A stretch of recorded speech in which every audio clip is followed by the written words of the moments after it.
uyu mugabo Rick Warren yaranditse aravuga ngo abantu benshi bamara igihe kirekire barimo kwibaza ngo kuri iyi si mpabereye iki, ese intego y'ubuzima bwanjye ni iyihe? Nuriya mwanditsi w'umurusiya yarangirijeho wavugaga ati yewe nageze ahantu ndi mu bwihebe bukomeye cyane. Ngira ngo iki nicyo kibazo dufite cyane muri kino gihe. Abantu batangiye guhakana Imana mu kinyejana na mbere yuko icyo kinyejana cyiza bari bahari, kuko no mu isezerano rya kera Zaburi ya 14 iravuga ngo umupfapfa ajya avuga ngo nta Mana iriho, ngo ariko Uwiteka we yicaye mu ijuru arabareba akabaseka. Igihe cyose abantu bahakanye Imana, ngira ngo muri mwebwe abagiye biga nk'abize lettre muza abantu babahakanye bitwa ba existentialiste n'ubu baracyariho, abitwa ba Sartre, abitwa ba Camus, abitwa ba Nietzsche, n'uriya twigeze gusoma Bertrand Russell n'abandi batangiye filozofi yo kuvuga ngo nta Mana iriho, noneho umuntu ashobora kwishakisha akigenga. Ariko nimusoma filozofi zabo barangije bavuga ngo ubu buzima nta busurite, ngo ubu buzima ntibugira icyerekezo, ngo ubu buzima ntibugira igisobanuro.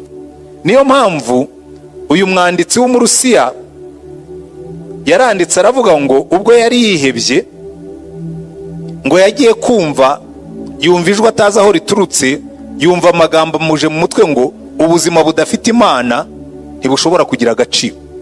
Ibi ngibi abakanyi bose niko bandika, baravuga ngo la vie est absurde. Camus yarabyanditse, Sartre yarabyanditse, Nietzsche yarabyanditse, aravuga ngo Imana yarapfuye umuntu arigenga, ariko barangiza bavuga ngo ubuzima nta gaciro bufite.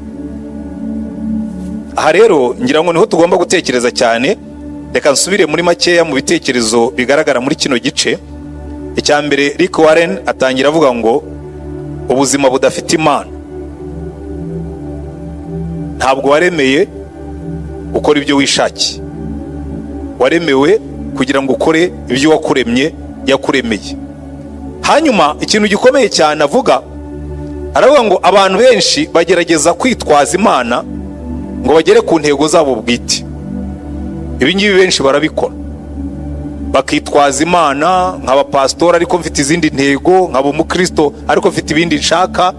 Ariko aravuga ngo ibyo ni ugucurika ibintu ntacyo bishobora kukugezaho, ngo kuko Imana siyo yaremewe abantu, ahubwo abantu baremewe Imana kandi baremwe n'Imana. Kugira ngo uzamenye intego y'ubuzima bwawe ugomba gusubira inyuma ugashaka Imana. Haleluya. Hanyuma aravuga ati hariho n'abandi banditse ibitabo, kandi koko benshi turabisoma turanabikunda. Biriya bitabo byinshi bise ngo nibyo kwirwanaho. Ibitabo byinshi bivuga ku guhishurirwa intego y'ubuzima bwawe wabishyira mu murongo w'ibitabo byitwa ibyo kwirwanaho, kuko byigisha bihereye kuri wowe ubwawe. Bakabwira ngo wishakemo imbaraga, ngo muri wowe harimo imbaraga, ngo muri wowe harimo ubushobozi, ngo muri wowe harimo ubwenge. Kandi ibyo bitabo ni byinshi koko kandi turanabikunda. Ndetse no mu nyigisho za Gikristo tujya tuvuga ngo atura kuri umunyembaraga, atura kuri umutsinzi, aho ko atura ko Yesu ari ugutsindira, ukatura ko ari utsinda, ukatura kuri umutwe utari umurizo, ukiyaturaho ibintu byiza. Ariko hano navuga ngo barakubwira ngo banza utekereze ibyo ushaka kugeraho byose, usobanure neza ibyo uha agaciro kuruta ibindi, wihe intego, umenye neza ibyo uzi gukora neza, wihe intego ziri hejuru, uhaguruke uziharanire, uzirikane kugira gahunda, wizere ko nta kizakubuza kugera ku ntego wihaye, kandi ntuzigere ucogora. Ibi ngibi bigira umumaro koko, nawe ntabihakana. Navuga ati koko ati bene ibyo bintu bigira umumaro. Ariko niyo wagera ku butunzi bwinshi, ukagera no ku ntego zo kubaka amazu wihaye, ukagera no ku ntego zo kugenda wemye, ariko still uko byaba bimeze bityo ntabwo bivuga ko uzaba wageze ku ntego y'ubuzima bwawe. Kuko intego y'ubuzima bwawe si ukurundanya amafaranga, intego y'ubuzima bwawe si ukubaka amazu menshi, intego y'ubuzima bwawe si ugutwara imodoka nini. Agaciro kawe ni ugushakira mu bintu uzaba wahujije intego y'ubuzima bwawe. Ngira ngo ni nacyo kibazo isi yacu ifite muri kino gihe, nuko abantu benshi twarabicuritse. Aho kugira ngo ibintu bihabwe n'agaciro natwe aba ari twe tubiha agaciro, ahubwo nibyo biduha agaciro.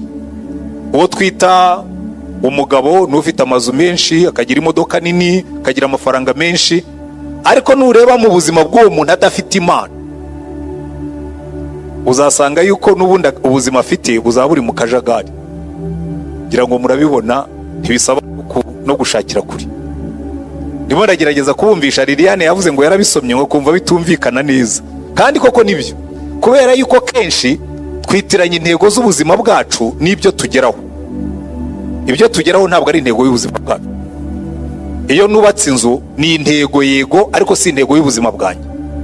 Iyo nguze imodoka ni intego mba nagezeho, ariko si yo ntego y'ubuzima bwanjye. Iyo ndunanije amafaranga nkayagira menshi ni intego mba nagezeho, ariko si intego y'ubuzima. Murimo murabisobanukirwa?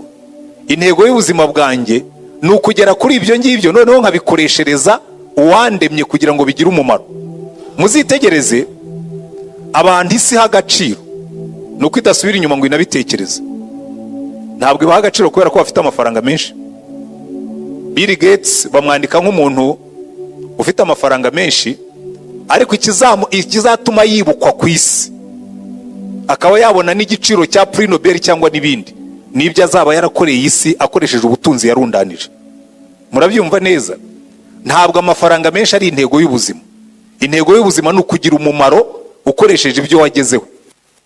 Niyo mpamvu rero uko tuzagenda tubibona muri iki gitabo, intego y'ubuzima bwawe irenze kure cyane ibintu rundanye, irenze kure cyane diploma uzabona, irenze kure cyane urugo uzubaka, irenze kure cyane amafaranga uzabona, irenze kure cyane imodoka uzagura. Intego y'ubuzima bwawe itangira kugaragara iyo wongeye uhura n'Imana. Niyo mpamvu muri iki gitabo arangiza avuga ngo Imana ishimwe ko hari ikindi gisubizo kitari ugushakisha agaciro n'intego y'ubuzima. Igisubizo kibonerwa mu guhishurirwa. Imana ikakubwira ngo wowe icyatumye ngushyira ku isi ni ukugira ngo ukore ibi ngibi. Icyatumye ngushyira ku isi ni ukugira ngo usohoze iyi migambi, ukayishaka, ukayikurikira, ukayisohoza. Niyo mpamvu arangiza avuga ngo hari ibintu bitatu uyu murongo uduhishurira. Umurongo yaramaze kuvuga, uravuga ngo ni nawo ndangirijeho nanjye, ko tugiye gufata umwanya wo gusengera ibyifuzo no gusengera abantu, ariko no gusaba buri muntu wese uri hano kwitekerezaho. Kandi n'uwaba afite ikibazo ndamuha umwanya wanza kibaze, hanyuma nimara kumusubiza tubone gusenga. Murabizi hano ubundi muri Bible Study niko tubigenza, ariko no muri iyi mirongo ine niko tuzabigenza. Ngo muri Kristo niho tumenya abo turi bo n'icyo tubereyeho. Uri muri Kristo. Ni ku ipaji ya 24. Kera tutari twumva n'ibya Kristo ngo duhabwe ibyiringiro, yo yari yaratumenye, itugenera kuzabaho mu bwiza bwayo, ngo isohoze umugambi ikorera muri buri kintu na buri muntu. Ikindi nshaka kubabwira bazasoma kino gitabo, imirongo myinshi Rick Warren akoresha mu Cyongereza, hari za translations za version za Bibiliya zirenga 20. Abantu bagiye bagerageza gusobanura imirongo kugira ngo yumvikane neza. Uzabona akunda gukoresha translation yitwa message. Bafashe mbese ni nka kwa kundi tujya dusoma nkakubwira ngo dore icyo uyu murongo ushaka kuvuga, niko traduction yayikoze. Nk'uyu nguyu ugomba kuba waravuye muri message. Uyu murongo uduhishurira nibura ibintu bitatu ku ntego y'ubuzima bwawe. Ibi nibyo ngira ngo mutahane. Icyambere, umenya neza uri we n'intego y'ubuzima bwawe iyo ufitanye ubusabane na Kristo Yesu. Ntuzigera ubona intego y'ubuzima bwawe utari muri Kristo. Ndagira ngo iki nkishimangire. Intego y'ubuzima bwawe, ubuzima bwawe butangira gusobanuka iyo uri muri Kristo. Kubera iki? Nibura akajagari kanini kazanwa n'ibyo dukurikirana karagabanuka. Uzamenya neza intego y'ubuzima bwawe icyambere ubanje kujya muri Kristo. Icya kabiri, Imana yari gufite mu bitekerezo byayo mbere yuko utangira kuyitekereza. Imigambi yayo ku buzima bwawe yariho mbere yuko usamwa mu nda. Imana yayiteguye mbere yuko baho, itabanje kukugisha inama. Ushobora kwihitiramo akazi ukora, ukihitiramo uwo muzabana mu rugo, ugahitamo uburyo ukoresha igihe cyawe, ndetse n'ibindi byinshi byerekeye imibereho yawe. Ariko ntabwo ushobora kwitoraniriza intego y'ubuzima. Kimwe cyuzabaza uwakuremye uyimenye, cyangwa uzahitoraniriza uyihushe. Cya gatatu, intego y'ubuzima bwawe iri mu rundi rwego rwa gahunda ndende y'ibyaremwe byose, gahunda Imana yashyizeho isitari yabaho. Nibyo iki gitabo kizakubwira, nibyo tuziga muri iyi minsi 40. Ariko ndagira ngo turangirize kuri aya magambo y'uyu Murusiya.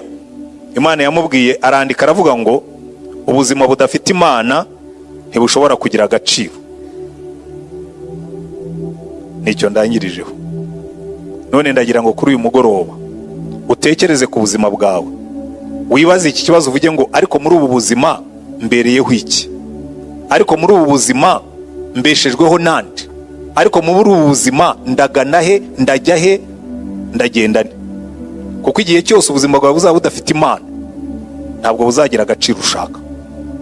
Imana ibaho umugisha. Rero tugiye gufata umwanya wo gusenga, ariko niba wicayemo hano uyu munsi ukaba wafashe icyemezo ukavuga ngo nanjye ndashaka kugendana na Yesu, ndashaka gutangira kugenda uru rugendo nsobanukirwa ubuzima bwanjye kuko ngendana n'Imana. Ushobora kuba wari usanzwe ugenda ariko utarafashe umwanya. Ntibivuga ko utari umukristo, ushobora kuba uri umukristo w'itorero runaka ariko utarigeze ufata umwanya guha agaciro aya magambo y'uko ubuzima bwawe si wowe ubuha intego, Imana niyo ibuha intego ikabuha icyerekezo. Niba urimo rero ufashe uyu munsi icyemezo cyo kugendana na Kristo, ukamuha ubuzima bwawe akabugusobanurira, ukabuha ubuzima bwawe akabugutegekera, ukabuha ubuzima bwawe akabukuyoborera, unyemerere kuri uyu mugoroba uzamure ikiganza aho wicaye. Sindi bubabwire ngo muze hano imbere kuko ni hatoya.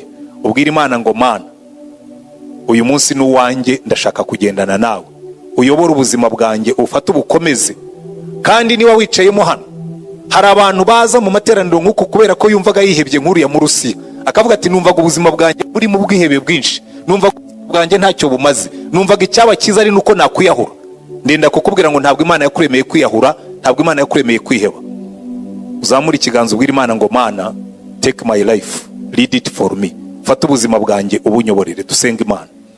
Turagushimye Mwami Mana yacu, ureba abantu bazamuye ibiganza imbere yawe.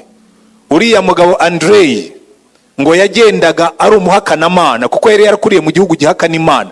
Twebwe ntabwo twavukiye mu gihugu gihakana Imana, twavukiye mu gihugu kikwizera, ariko kenshi twirwanaho, turigeragereza, twihagararaho, turirwanirira. Ariko uyu munsi ndasengera umuntu wese uzamuye ikiganza imbere yawe ngo uramburire ikiganza cyawe kumufata, nk'uko uri yavuga ngo numvise nzamutse, ngo nk'uko umuntu ajya azamuka hasi munsi y'ubutaka muri gari ya moshi, nabo ubazamure mu mucyo wawe, bamenye intego y'ubuzima bwabo, bamenye kugendana nawe, bagirane ubusabane nawe, utunganye ubuzima bwabo, ubweze, ubuyobore, kandi nibarangiza wasohoreze intego y'ubuzima. Ubaho umugisha, ubahe mwinshi, ubagirire neza. Kandi iyi minsi 40 tugiyemo turasenze Mana ngo izaba iminsi yo guhindura ubuzima, izaba iminsi yo guhindura icyerekezo, izaba iminsi yo guhindura imibereho, izaba iminsi yo guhindura imyumvire, izaba iminsi yo guhindura imikorere, kandi abantu benshi bazayikirizwemo, bazayungukiremo, bazayiherwemo umugisha. Uhabwe icyubahiro, ubwoko bwawe bunezerwe mu izina rya Mwami wacu Yesu Kristo.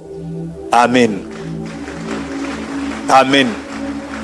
Ndagira ngo mu minota mike dusigaranye mbanze ndeba niho hari umuntu ufite ikibazo waba yarasomye kino gice ntagisobanukirwe, muho umwanya kibaze, hanyuma muhe igisubizo, hanyuma niturangiza turafata umwanya wo gusenga. Ndabizi ibyifuzo byinshi ntibiraza, igiseke bagishyize hariya muri iyi minsi, ubwo kiraba icy'ibyifuzo igihe tugitunganya icyo dusanzwe dukoresha cy'ibyifuzo, kuko ubundi kira ni icy'amaturo, ntabwo ari icy'ibyifuzo.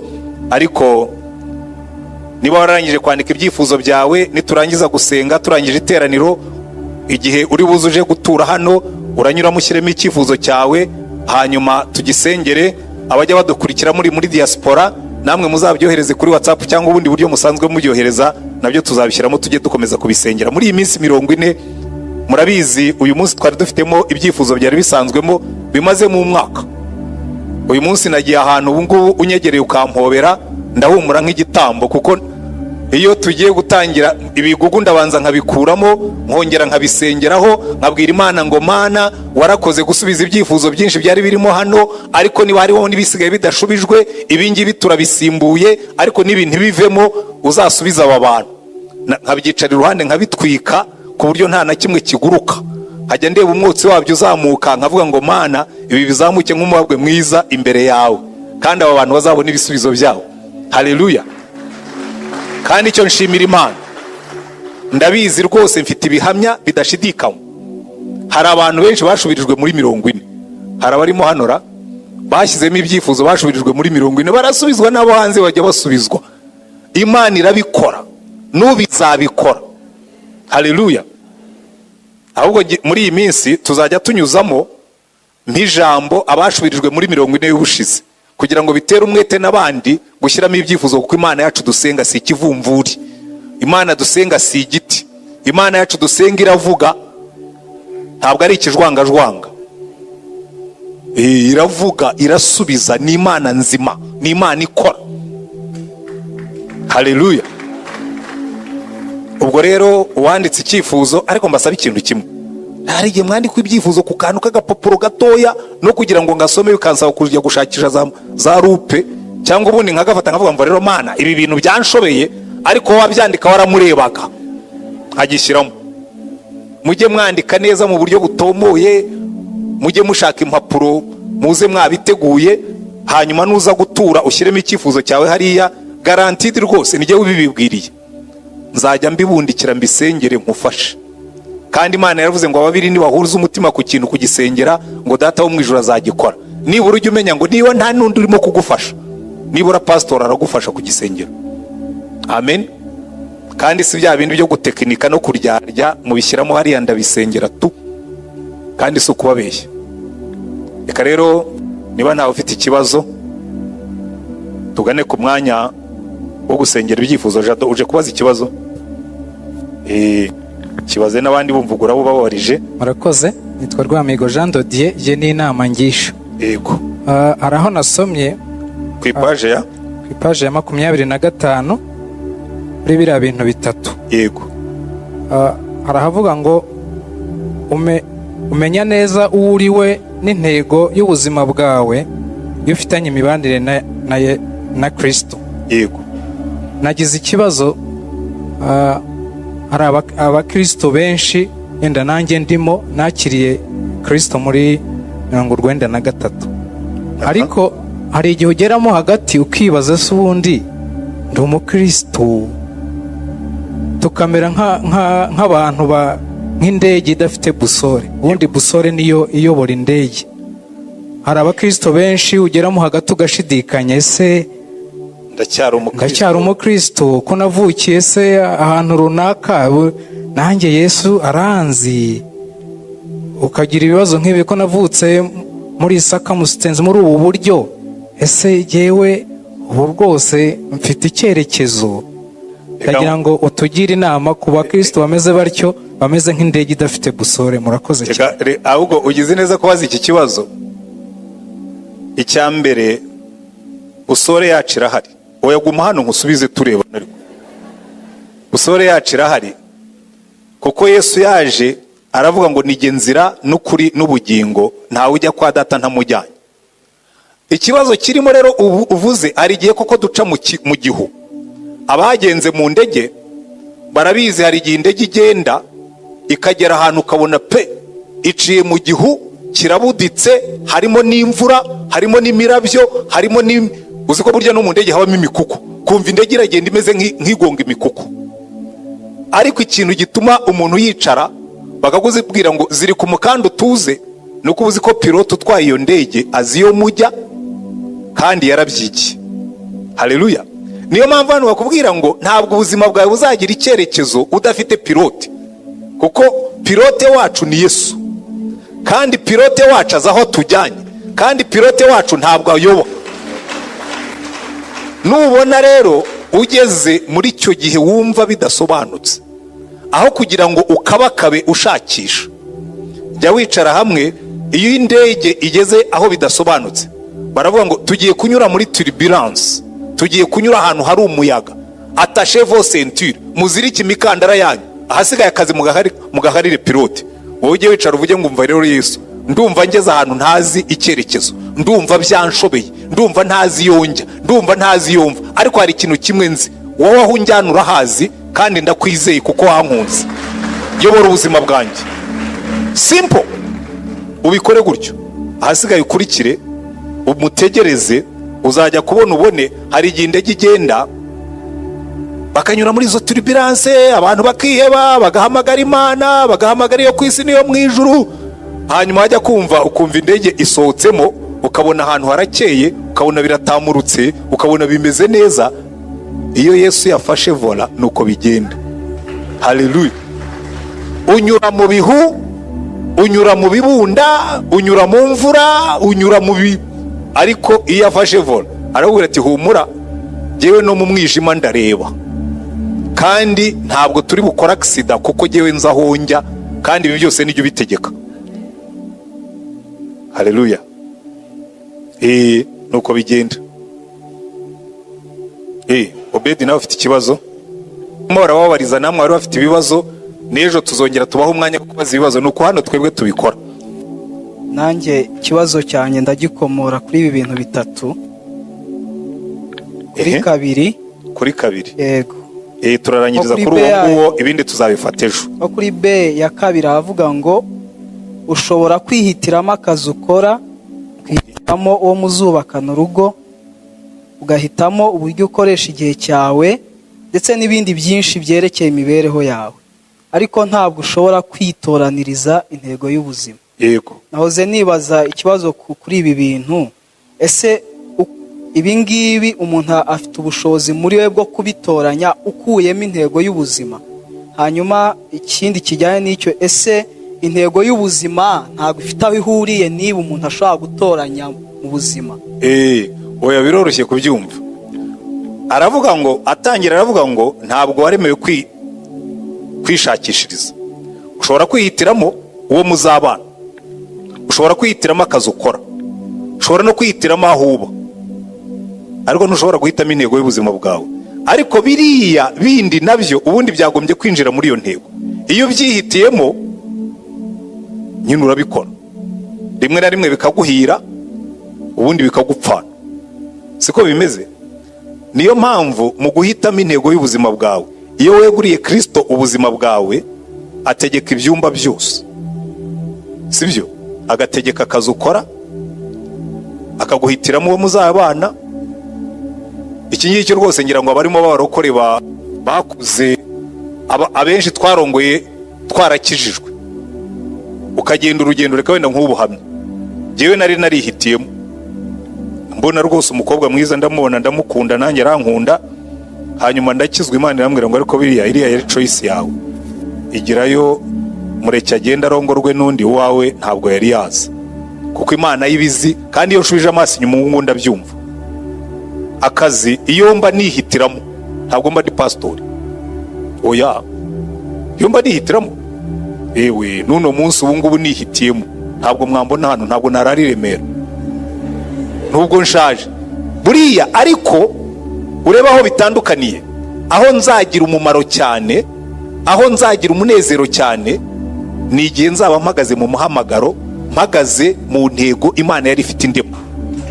Kubera ko iyi ntego twafashe y'iyi minsi ivuga ngo ubuzima bufite intego, ni ikibazo abantu benshi bakunda kwibaza ngo mbese mbereyeho iki?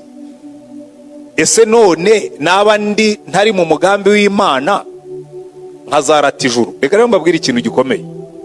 Aho kugira ngo uhangayikishwe no kurata ijuru, ujye uhangayikishwa no kubaho nabi ku isi. Kuko nubaho nabi ku isi, ijuru ry'ubuza waramaze kurirata. Kandi kubaho nabi ku isi ntibivuga kubaho ukennye, ntibivuga kubaho oya. Hari abantu bafite ubukire, hari abantu bafite icyubahiro, hari abantu bafite ibyangombwa byose, ariko babayeho nabi ku isi. Nikizabikwereka nuko hari benshi Imana yahaye ubutunzi, aho kugira ngo babere umugisha bukababera umuvumo. Hari abantu Imana yahaye ubutunzi, aho kugira ngo bwubake ingo zabo burazisenya. Hari abagore Imana yahaye uburanga, aho kugira ngo babere umugisha bubabera umuvumo. Hari abantu Imana yahaye imbaraga, aho kugira ngo bazikoreshe bakora neza bakazikoresha barwana. Hari abantu Imana yahaye ubwenge, aho kugira ngo bakoreshe bubaka bakabukoresha basenya. Burya kubaho nabi ntabwo ari ikibazo cyo kuba udafite ubwenge, udafite uburanga, udafite ubutunzi, udafite ibintu. Kubaho nabi ni ukubaho udafite intego y'ubuzima. Kuko nk'uko twabyigaga ejo, iyo ubuzima bwawe budafite intego, icya mbere ugenda ujarajara. icya kabiri ugenda ukabakaba, icya gatatu ugenda uteza za agisida mu nzira. Uzarebe umuntu utwaye imodoka nabi agonga abandi cyangwa abandi bakamugonga kuko ntafite intego mu mitwarire ye. Iki rero tugiye kuzamara iyi minsi 40 uretse gusenga bisanzwe n'ibyifuzo tuzabifata. Noneho kiriya nicyo bashyizeho kuba icyifuzo, ikigega cy'ibyifuzo kiriya nabambia cyakora kirangana nuko tungana. Reka rero mbabwire ngo iyi minsi 40 izababera iminsi uretse yo kubona intego z'ubuzima bwanyu, ariko nanone nta kintu byaba bimaze kumara iminsi 40 urimo gushaka intego y'ubuzima bwawe wayirangiza ugasubira kubaho nk'uko wabagaho. Reka iyi minsi 40 izatubera iminsi 40 izahindura ubuzima. Ubundi sinzi ikintu kiba muri 40 muri Bibiliya. Muzarebe impinduka nyinshi zo muri Bibiliya ziba inyuma ya 40. Reka mbahe ingero nkeya na Rick Warren anatanga muri iki gitabo. Umukozi w'Imana Mose yamaze iminsi 40 kuri Sinayi aganira n'Imana. Amanukayo habaye ibintu bibiri. Cya mbere yazanye amategeko yahinduye ubuzima bwa Isirayeli n'ubu ngubu tukigenderaho. Icya kabiri yaje arabagirana ngo abantu bamureba mu maso bakagira ubwoba, ngo ntamenye yuko mu maso he harabagiranishijwe nuko yarebye mu maso h'Imana. Undi muntu wamaze iminsi 40, imvura yamaze iminsi 40 igwa mu gihe cya Nowa abona isi yose irimbuka, abona ibintu byose bishiraho. Nibwira ko Nowa yavuye muri 40 mfite icyerekezo gishya cy'ubuzima, akavuga ati ibyo byose hari ikintu nabonye. Imvura y'iminsi 40 yahinduye ubuzima bwanjye. Umukozi w'Imana Dawidi, Goliyati yamaze iminsi 40 yidodomba atuka ingabo za Isirayeli, atuka Imana. Umunsi Dawidi yinjiye ku rugamba, iminsi 40 ya Goliyati yahinduye ubuzima bwa Dawidi, ihindura ubuzima bwa Isirayeli, kuko nibwo bamenye yuko umwana wiringira Imana ashobora kunesha umugabo ufite intwaro zikomeye ariko utagira Imana. Iminsi 40 burya yahinduye ibintu, kuko iminsi 40 yayimaze Goliyati arimo kubakora ku matama. Ariko reka mbabwire ikintu, reka Goliyati umaze iminsi agukora ku matama, iyi minsi 40 izasige yapfuye. Haleluya. Iminsi 40 Mose yatumye abatasi bajya mu gihugu cy'amasezerano, baragitata, bagarukana inkuru nziza, baravuga ngo igihugu twagiyemo ni igihugu cy'amata n'ubuki, ni igihugu cy'amasezerano koko, ni igihugu kirimo inzabibu. Ngo bari bazanye iseri ry'inzabibu ritwawe n'abagabo babiri, baravuga ati iki gihugu dore uko kera, dore uko gisa. Ikintu kibabaje nuko nyuma y'40 bareba iby'Imana ikora cyangwa izabakorera, batanze umwanzuro mubi. Baravuga ngo icyakora ngo twabonyeyo n'abanaki, ngo kandi twabonyeyo n'imidugudu miremire. Kalebu nayo sohoka akavuga ati biriya ntibibatera ubwoba. Reka iby'Imana izakubwira muri iyi minsi 40 izakubera impamba yo hirya yaho. Ntabwo bivuga ko za Goliyati zose zapfira icyarimwe, nta nubwo n'abanaki bazaba bavuye mu gihugu, ariko nugendana n'Imana bazakivamo. Amen. Undi muntu wagize 40 yari yaragenze agiye gushaka Imana, ngo marayika aramugaburira amuha impamba, ayigendera iminsi 40, agera i Horebu ahura n'Imana, yavuyeyo yahinduye imikorere. Ndasenga Imana ngo iminsi 40 izahindura imibereho yawe, ihindura imyumvire yawe, ihindura imitekerereze yawe, ihindura imikorere yawe, ihindura umuryango wawe, ihindura akazi kawe, ihindura byose kuri wowe. Haleluya. Yona yagenze, Imana imutumye nini, uramubwira ngo genda umbwirire abantu ngo mbahaye iminsi 40 yo kwihana, nimutihana nta buye rizasigara rigeretse ku rindi. Reka iyi minsi 40 izakubera iminsi yo kwihana, izakubera iminsi y'imbuzi. Ntuzave muri iyi minsi 40 ukigendera mu byaha wagenderagamo. Haleluya. Yesu yasenze iminsi 40, amanutse yatangiye kubwiriza ngo bumva bafite imbaraga ngo batari barigeze babona. Reka iyi minsi 40 izatubera iminsi yo gusenga, twamanuka muri 40 abantu bakamenya yuko imbaraga zamanutse, indwara zigakira, ingumba zikabyara, ibibazo bigakemuka. iminsi 40. Yesu amaze kuzuka yamaze iminsi 40 yicaranye n'abigishwa be. Iminsi 40 bamaranye na Yesu wazutse, yavutsemo itorero. Ngiye ndimo ndasenga Imana ngo iyi minsi 40 tugiye kumarana na Yesu, dusenga ku buzima bufite intego, ku itorero rifite intego, ku buzima bufite icyerekezo. Izaba itorero ritari ryari twari tumenyereye. Nituririmba abantu bamenye ko twabanaga na Yesu muri iyi minsi 40. Nidusenga abantu bamenye ko twari kumwe na Yesu muri iyi 40. Nitubwiriza abantu bamenye ko twari hamwe na Yesu muri iyi 40. Reka iyi 40 ihindura ubuzima bwacu, ihindura ubuzima bw'itorero. Nkuko nabibabwiye, iyi minsi 40 tuzakoresha iki gitabo cyanditswe na Rick Warren, ubuzima bufite intego. Ndenda kubabwira ko wenda nkureho n'ubwoba bwa benshi. Bamwe baravuga ati ariko se ubwo icyo gitabo kigiye gusimbura Bibiliya? Ntabwo kigiye kuyisimbura. Ariko nubundi iyo tugiye kwiga tuza hano nkasoma igice nkakigishaho. Siko bigenda. Ndenda kubabwira ngo mu masomo 40 ari muri iki gitabo harimo imirongo ya Bibiliya irenze 1000 ni Bibiliya icucumye itogosheje, ishongesheje. Ni Bibiliya yigendera ku buzima bufite intego. Ufite impungenge rero ko twaretse Bibiliya twaba tugiye kwiga igitabo cy'umuntu, ahubwo ni nkaho twatumira umuntu akaza kutwigisha ariko ashingiye kuri Bibiliya. Niyo mpamvu rero ngiye gutumira abantu babiri baze badusomere isomo rya mbere. Narababwiye ngo iki gitabo kirahari, kiragurwa, n'utarakiguze azacyumva bakimusomera, sibyo? N'utarakiguze najya kuri YouTube azajya cyumva gisomye, kuko bamwe na bamwe ndetse ntitubona n'umwanya wo gusoma. Ariko niba ujya ubona umwanya wo kujya kuri YouTube, uzajya ucomeka YouTube uri muri dushe, babanze bakigusomere, hanyuma n'abantu bakiganiraho ubyumve, bakubazeho ikibazo twibaza uyu munsi. Ngira ngo muze kugerageza kwisubiza igihe baba barimo kudusomera. Icya mbere ntabwo kiri muri iki gitabo. Kiravuga ngo mbese wumva ubuzima bwawe bufite icyerekezo, cyangwa uragenda ukubita hirya no hino wishakisha? Niba wumva uri muri abo ngabo bakubita hirya no hino bishakisha, naguha isezerano ridahusha. Iyi minsi 40 uzayirangiza nibura wasobanukiwe inzira wagombye kubugendamo. Ikibazo cya kabiri cyo kiri muri iki gitabo, kiravuga ngo nubwo hari byinshi binkurura hirya no hino, nakora iki ngo mpore niyibutsa ko ubuzima nyakuri ari ukuberaho Imana aho kuberaho kwinezeza? Nakora iki ngo mpore niyibutsa iteka ryose ko ubuzima nyabuzima butari ukubayabaya, ari ukubaho nezeza Imana kuruta kubaho nshaka ibinezeza umubiri wanjye cyangwa umutima wanjye?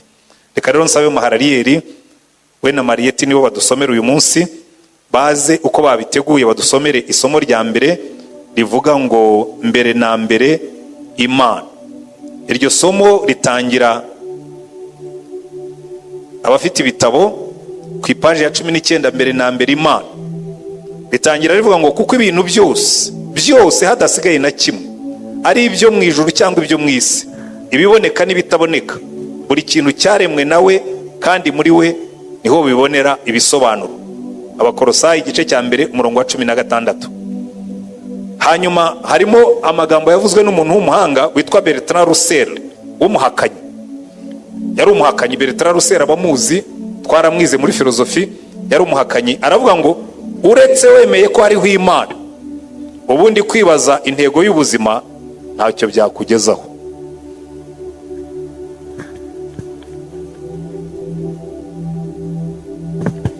Yesu ashimwe cyane.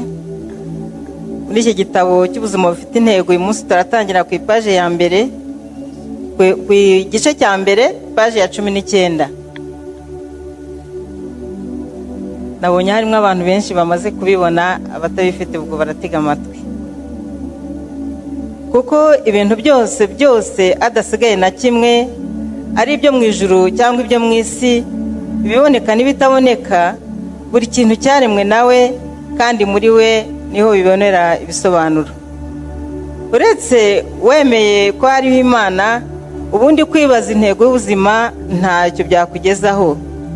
Ntubereho gukora ibyo wishakiye, intego y'ubuzima bwawe isumba kure gushaka gusohoza imigambi yawe, kugira amahoro y'umutima cyangwa kwishimira kubaho.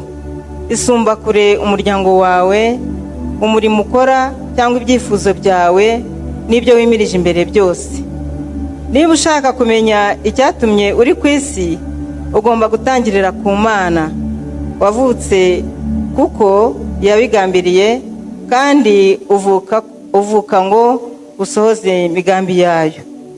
Intego y'ubuzima yabereye abantu amayobera kuva imyaka ibihumbi n'ibihumbi, ariko byose biterwa n'uko iteka dutangira gushakira ahatariho, twirebaho, tubaza ibibazo bitugarukaho ngo ese ndashaka kuba iki? Ese ubuzima bwanjye nzabukoresha iki? Intego zanjye ni izihe? Ibyifuzo byanjye ni ibihe? Ejo hazaza nzaba nageze kuki? Ariko kwirebaho ntabwo bizigera biduhishurira intego y'ubuzima bwacu. Bibiliya iravuga ngo Uwiteka ni uyobora ubuzima bw'ibyo yaremye byose, ubuzima bw'umuntu wese buri mu butware bwe. Nubwo ariko ibitabo bigurwa na benshi bivuga, na sinema ndetse n'amahugurwa menshi akaba ariko yigisha, ntabwo uzigera utahura intego y'ubuzima bwawe uyishakira muri wowe.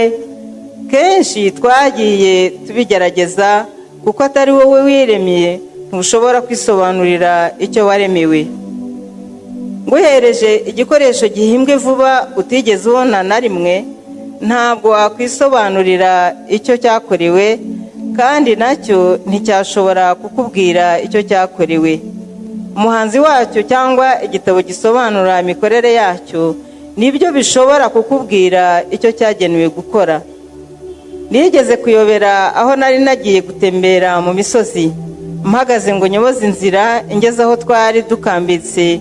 Barambwira bati, ntushobore kugera iyo ujya unyuze iyi nzira, ugomba gusubira mu rundi ruhande rw'umusozi, akaba ari utangirira.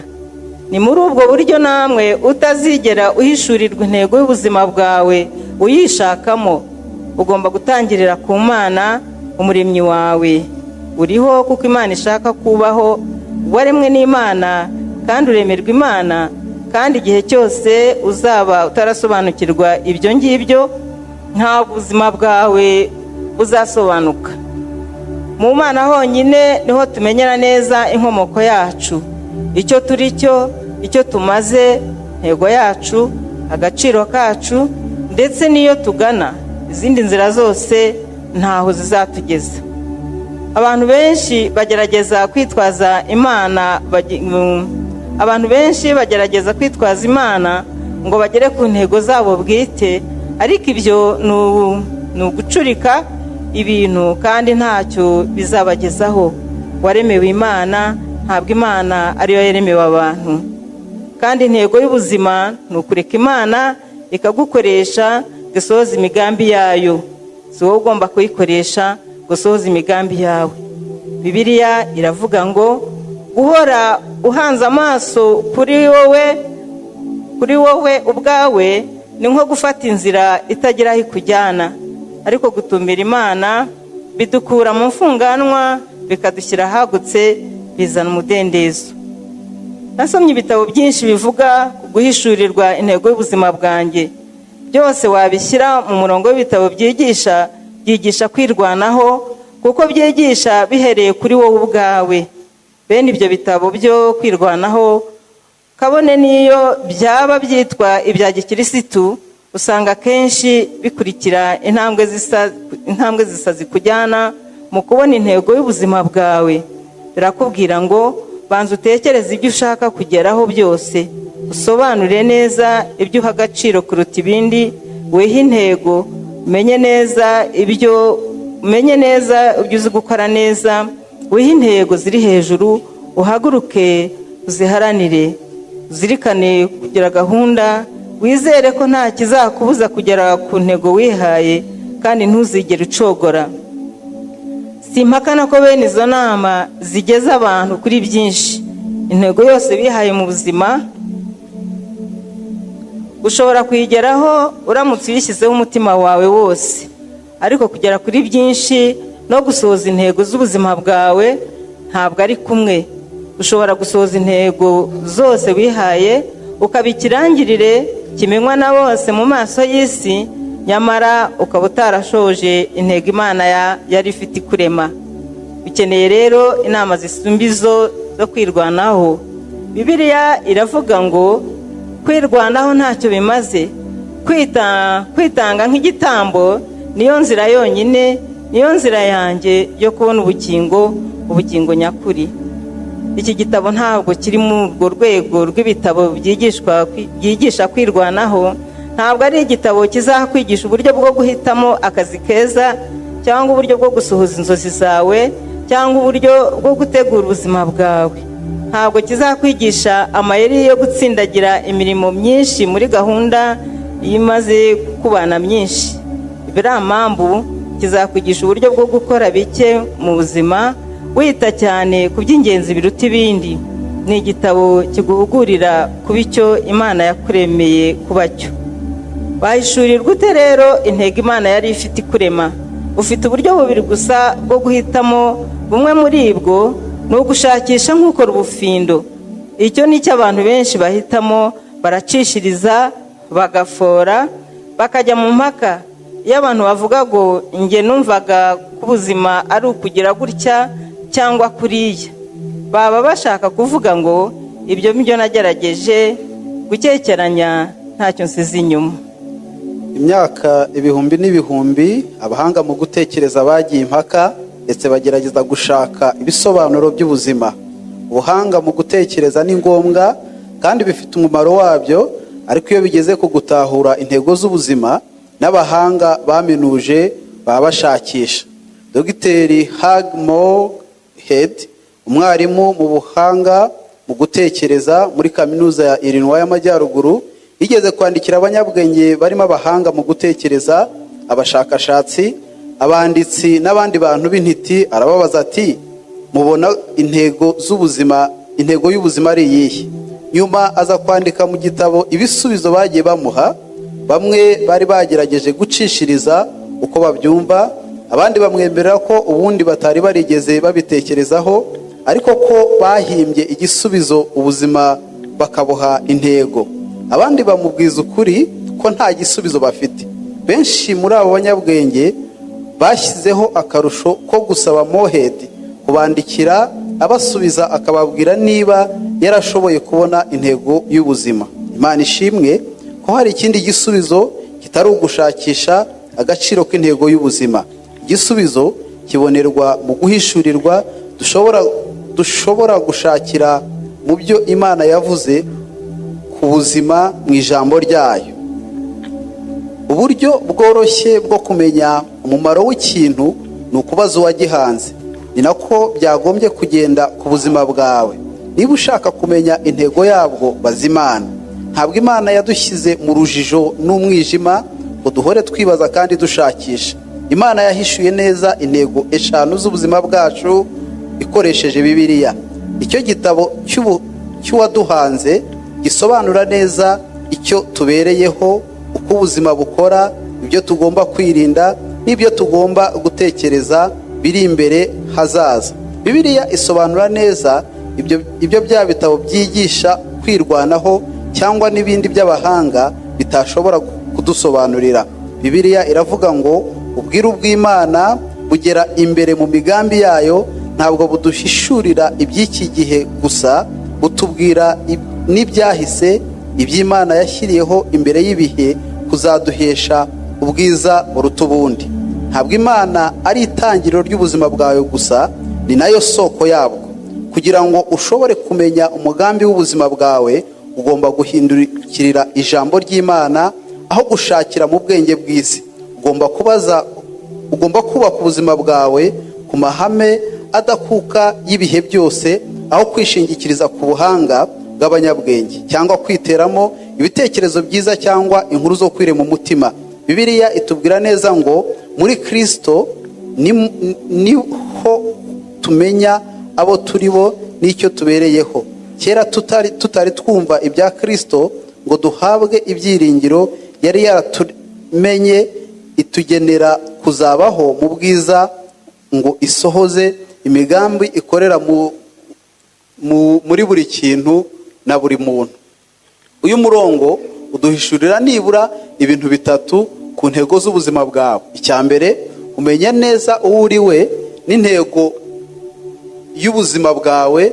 Iyo ufitanye imibanire na Kristo Yesu, niba udafitanye ubusabane na Kristo, ndaza kugusobanurira uko ushobora gutangira.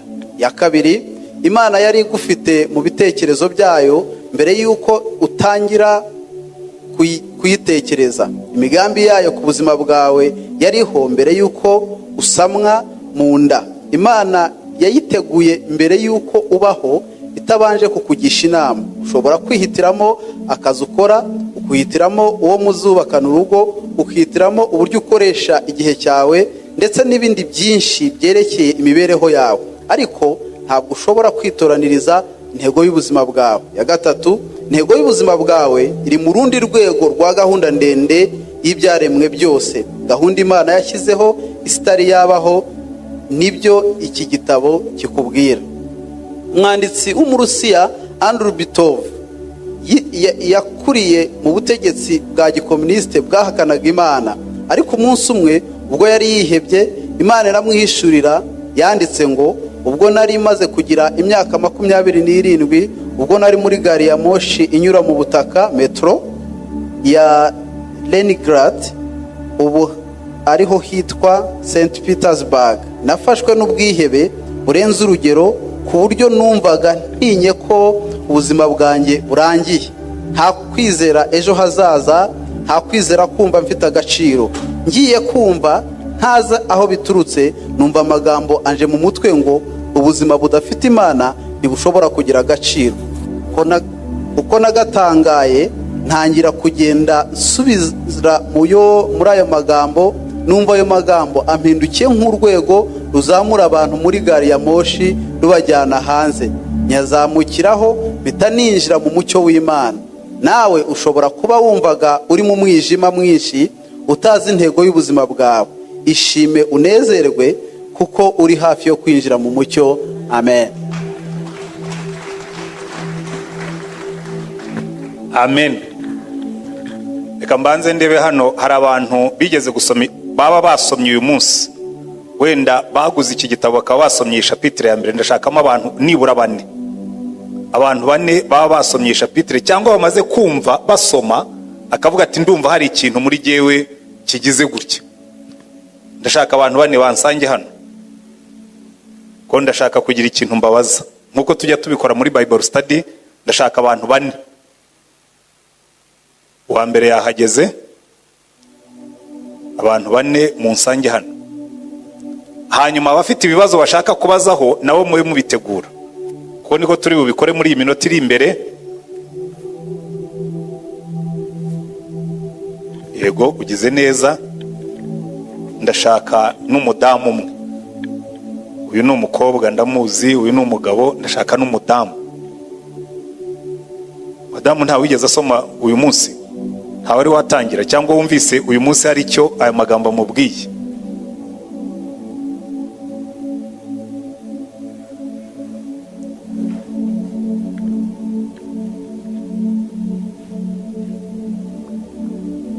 Abadamu babaye 2 nta kibazo.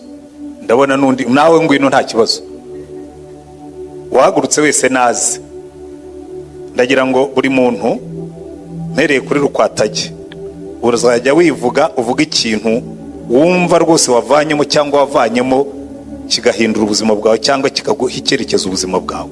Ijambo ni ryawe. Yesu ashimwe. Amen. Ngewe maze kugisoma numvishije isomo ryinjira, ubundi bajya bavuga ngo centre comme la musique. Ubundi indirimbo umuntu ayiririmba neza, yinjira neza muri we kuko ngira ngo ibimuryoheye, ariko yita kuryoheye ntago kwinjira ntabwo bikunda. Iki gitabo rero nanjye chapitre nayisomye, numvira sa naho inyibutsa ko ngewe ubwanjye ndi ikiremwa cy'Imana, kandi mu by'ukuri iyo umuntu agize ikintu arema ashyiraho n'uko kigomba gukora. Muzarebe iyo umuntu akoze umuti hari agapapuro ashyiramo kitwa notice. yego Kariya rero gashyirwamo n'uwakoze umuti. Kubera rero ko numvishije rwose bundi bushya ko ndi ikiremwa cy'Imana, Imana hari icyo ishaka, hari icyo ishakaho cyangwa se ishaka kundema, hari icyo yari integerejeho. Icyo kintu rero uretse Imana yonyine ngewe ntabwo nagitekereza ngo nkimenye. Niyo mpamvu Imana ubwayo nk'umuremyi wanjye niyo igomba kumpa iyo notice, kumbwira mbese icyo ngomba gukora nkiri muri iyi si. Nta kundi rero ngomba kubimenya uretse nyine kuyegera, nkumva ijwi ryayo nkasaba ukuntu nakumva ijwi ryayo kugira ngo insobanurire icyo nyifuzaho cyangwa se icyo yanyifuzagaho indema. aha reka mbaze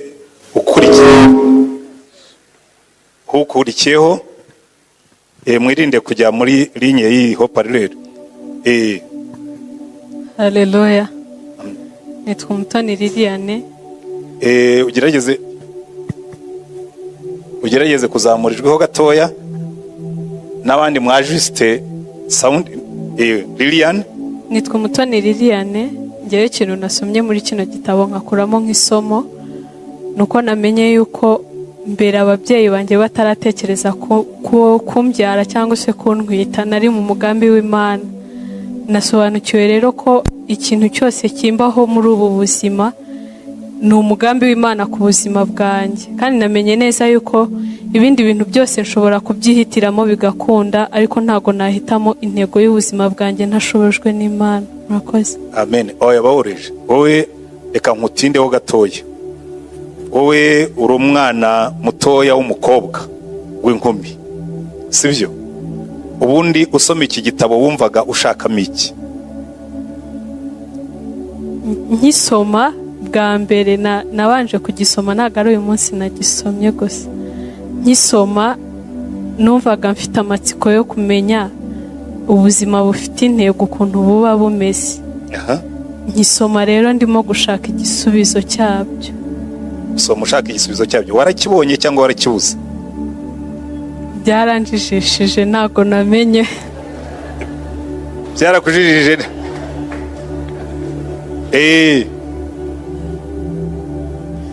Nasomye byinshi biranjijisha, nyine uyu munsi ndaza gusobanukirwa. Aha, uraza gusobanukirwa. Havayo riti nawe turaza kumva. Ugize neza kuvugisha ukuri. Yesu ashimwe. Amen.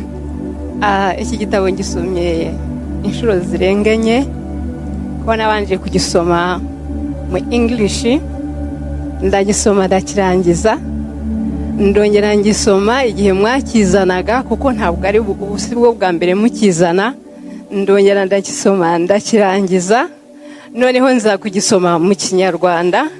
Ariko icyo nashakaga kumenya ngo Mana ni kuki ndiho. Noneho mbereyeho iki? Yego. Mu byiza uwankoreye nge namarira iki abandi? Yego. Noneho nge ngirirwa n'amahirwe iyo nicaye imbere y'Imana, kuko ndayibwira ngo ndi umuswa mu marenga, nta bwenge mfite bw'imigani yawe, ndashaka kunyereke uwo ndiwe, ubinyereke nk'umuntu uvugana n'undi. Noneho mpitamo kuvuga ngo niba muri iyi myaka yanjye nshobora kuba nkiri muzima, nshobora kuba nkora ibyo nkora, ndavuga ngo Mana nshoboresha, nk'uko wavuze ngo ntabwo twiyizi, ariko wowe menya ugira icyo unkoresha. Nibwo nafashe kwicarana n'Imana kugira ngo ngire icyo nkorera Imana kandi nkagitoza n'abandi. Amen. Aho gukurikiye rwose Violet murabyumvise, ibyo birasobanutse. Haleluya. Amen. Nitwa Batamuri Zabeti. Iki gitabo nanjye mu gitondo nagisomye, nasomye iki gice cyonyine, ariko 2015 muri 40 naragisomye nkurikirana buri gice nk'uko tugiye kugisoma muri iyi 40. Icyo nanjye navuga nk'uko uyu mwana yavuze, ubushize nsa nkaho ntafashe neza ibyo nasomye cyangwa se sinabishyize mu bikorwa. Yego. Noneho uyu munsi icyo naje kubona nuko icyo cyanyigishije iki gice nuko umuhanzi w'ikintu, niko iki gitabo kitubwira, umuntu iyo akoze ikintu nk'uko Rukatagiye yabivugaga, niwe uzi icyo kintu icyo gikwiye akamaro kacyo. Yewe sinamenya akamaro, hanze hano turibwira tukavuga ngo yenda umuntu kugira ngo ubeho gutya ugomba gukora ibi n'ibi n'ibi, hakabaho criterias bakubwira wakurikiza kugira ngo uvemo ikintu kiniki. Ariko naje kumenya uyu munsi nibwo nabisobanukiwe mu gitondo, byari saa moya kugera saa 2, nibwo naje kubona ko ntarebye Imana ngo ibe ari isobanurira icyo yandemeye, njyewe ntacyo namenya. Naje kubona ko kwiha ku umwanya wo kumva Imana ivugana nanjye, ikanyobora icyo gukora, ikanyobora impamvu yandemye, ikanyobora intego y'ubuzima bwanjye, igihe sinabyigezaho. Ndumva ari ibyo ngibyo. Koze cyane Betty. Reka nitwa Mukamugema Immaculata. ko nanjye nasomye kino gitabo, hari aho nasomye havuga ngo kugira ngo umenye intego y'ubuzima bwawe, ngo mbese biva ku Mana. Nsangamo rero ko kugira ngo tumenye icyo Imana idushakaho, ko bidusaba no kuyibaza. Nibuka ko hariho igihe nigeze kuba numvaga ndi ahantu nko mu rujijo ntazi uko bimeze, ariko njye imbere y'Imana nyibaza ngo Mana, mbwira ubushake bwawe ku bugingo bwanjye. Icyo gihe Imana yavuganye nanjye mu nzozi, inyereka ibyo nkwiriye gukora, n'uyu munsi numva nkomeye kuko nabimenye. Amen. Abantu ntimwabampera amashyi. Ngira ngo bitangiye gusobanuka. Noneho nsubira inyuma nanjye mpuze ibyo bavugaga, ariko bose urabona ko bahuriza ku kintu kimwe kandi bihuza n'iki gitabo kivuga. Uyu mugabo Rick Warren yaranditse aravuga ngo abantu benshi bamara igihe kirekire barimo kwibaza ngo kuri iyi si mpabereye iki, ese intego y'ubuzima bwanjye ni iyihe? Nuriya mwanditsi w'Umurusiya yarangirijeho wavugaga ati yewe nageze ahantu ndi mu bwihebe bukomeye cyane. Ngira ngo iki nicyo kibazo dufite cyane muri kino gihe. Abantu batangiye guhakana Imana mu kinyejana, na mbere yuko icyo kinyejana kiza bari bahari, kuko no mu isezerano rya kera Zaburi ya 14 iravuga ngo umupfapfa ajya avuga ngo nta Mana iriho, ngo ariko Uwiteka we yicaye mu ijuru arabareba akabaseka. Igihe cyose abantu bahakanye Imana, ngira ngo muri mwebwe abagiye biga nk'abize lettre muzi abantu babahakanye bitwa ba existentialiste n'ubu baracyariho, abitwa ba Sartre, abitwa ba Camus, abitwa ba Nietzsche, n'uriya twigeze gusoma Bertrand Russell n'abandi batangiye filozofi yo kuvuga ngo nta Mana iriho, noneho umuntu ashobora kwishakisha akigenga. Ariko nimusoma filozofi zabo barangije bavuga ngo ubu buzima nta busuride, ngo ubu buzima ntibugira icyerekezo, ngo ubu buzima ntibugira igisobanuro. Niyo mpamvu uyu mwanditsi w'Umurusiya yaranditse aravuga ngo ubwo yari yihebye, ngo yagiye kumva, yumva ijwi atazi aho riturutse, yumva amagambo amuje mu mutwe ngo ubuzima budafite Imana ntibushobora kugira agaciro. Ibi ngibi abakanyi bose niko bandika, baravuga ngo la vie est absurde. Camus yarabyanditse, Sartre yarabyanditse, Nietzsche yarabyanditse, aravuga ngo Imana yarapfuye, umuntu arigenga, ariko barangiza bavuga ngo ubuzima nta gaciro bufite. Aha rero ngira ngo niho tugomba gutekereza cyane. Reka nsubire muri makeya mu bitekerezo bigaragara muri kino gice. Icya mbere, Rick Warren atangira avuga ngo ubuzima budafite Imana. Ntabwo waremeye gukora ibyo wishakiye, waremewe kugira ngo ukore ibyo wakuremye yakuremeye. Hanyuma ikintu gikomeye cyane avuga, aravuga ngo abantu benshi bagerageza kwitwaza Imana ngo bagere ku ntego zabo bwite. Ibi ngibi benshi barabikora, bakitwaza Imana nk'abapastori ariko mfite izindi ntego, nk'abo umukristo ariko mfite ibindi nshaka. Ariko aravuga ngo ibyo ni ugucurika ibintu, ntacyo bishobora kukugezaho. Ngo kuko Imana siyo yaremewe abantu, ahubwo abantu baremewe Imana kandi baremwe n'Imana. Kugira ngo uzamenye intego y'ubuzima bwawe ugomba gusubira inyuma ugashaka Imana. Haleluya. Hanyuma aravuga ati hariho n'abandi banditse ibitabo, kandi koko benshi turabisoma turanabikunda. Biriya bitabo byinshi biyise ngo ni ibyo kwirwanaho. Ibitabo byinshi bivuga ku guhishurirwa intego y'ubuzima bwawe wabishyira mu murongo w'ibitabo byitwa ibyo kwirwanaho, kuko byigisha bihereye kuri wowe ubwawe. Bakakubwira ngo wishakemo imbaraga, ngo muri wowe harimo imbaraga, ngo muri wowe harimo ubushobozi, ngo muri wowe harimo ubwenge. Kandi ibyo bitabo ni byinshi koko kandi turanabikunda.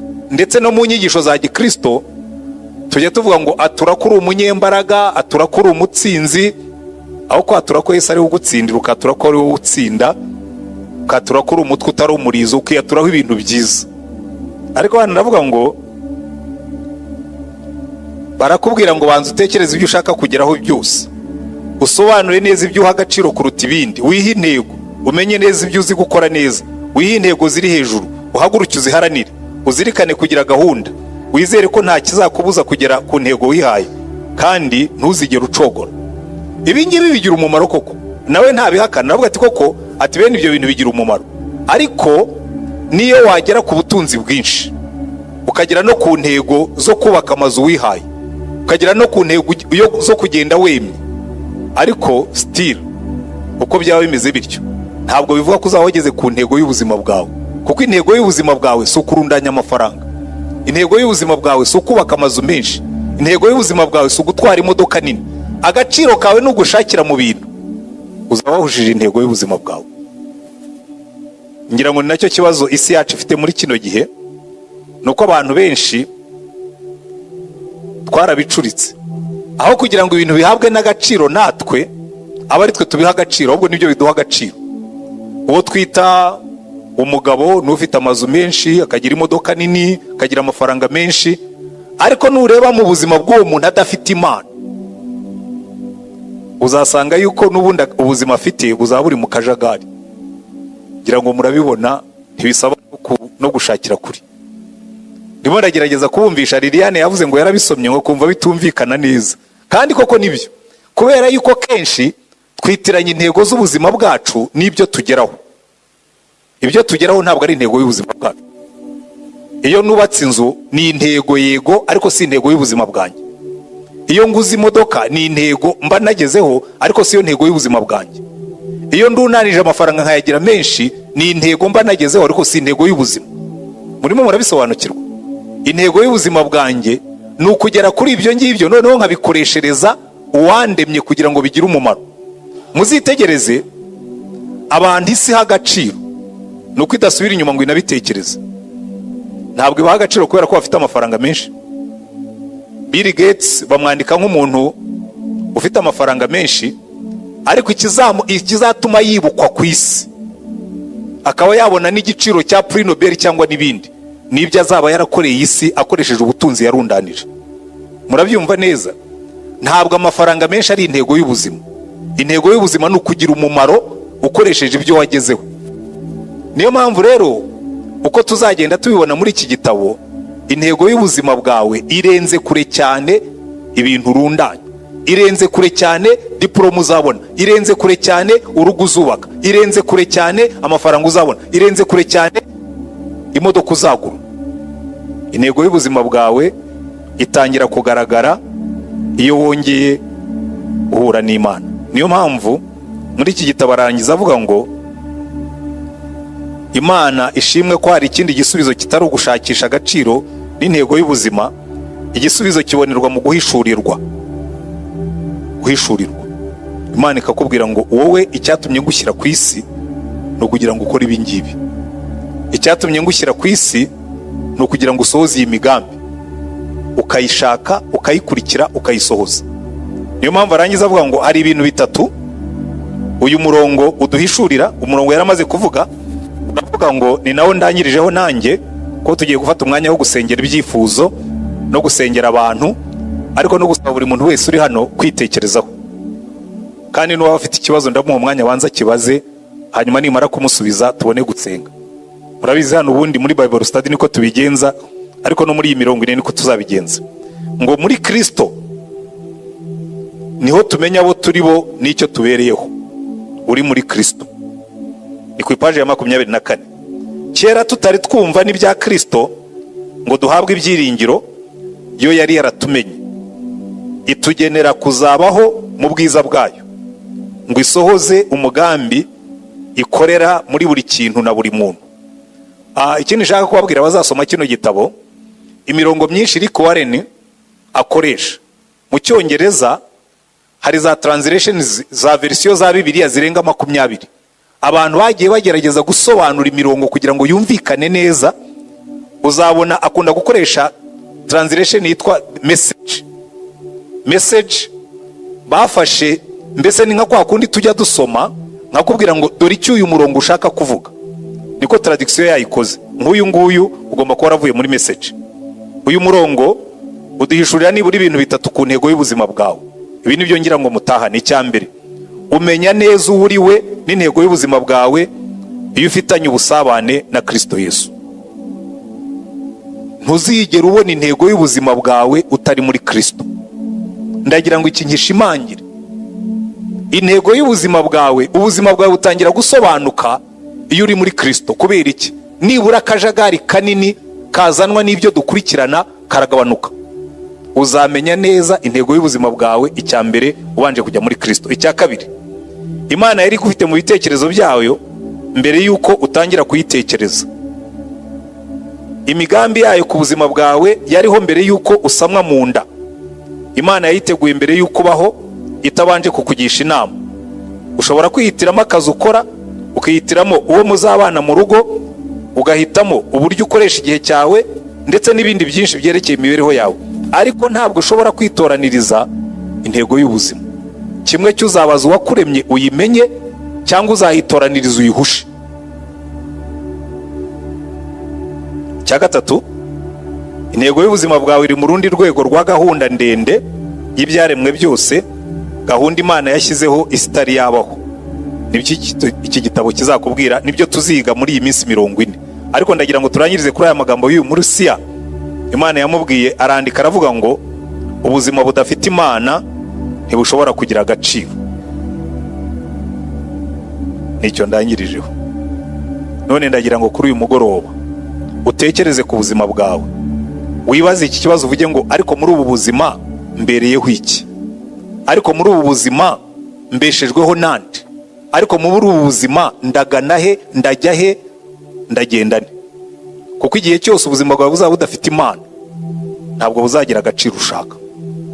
Imana ibaho umugisha. Rero tugiye gufata umwanya wo gusenga, ariko niba wicayemo hano uyu munsi ukaba wafashe icyemezo ukavuga ngo nanjye ndashaka kugendana na Yesu, ndashaka gutangira kugenda uru rugendo nsobanukirwa ubuzima bwanjye kuko ngendana n'Imana. Ushobora kuba wari usanzwe ugenda ariko utarafashe umwanya. Ntibivuga ko utari umukristo, ushobora kuba uri umukristo w'itorero runaka ariko utarigeze ufata umwanya guha agaciro aya magambo yuko ubuzima bwawe si wowe ubuha intego, Imana niyo ibuha intego ikabuha icyerekezo.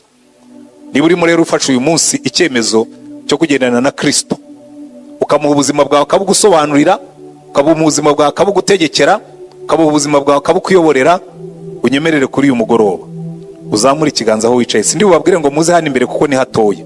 Ubwire Imana ngo Mana, uyu munsi ni uwanjye, ndashaka kugendana nawe, uyobora ubuzima bwanjye, ufate ubukomeze.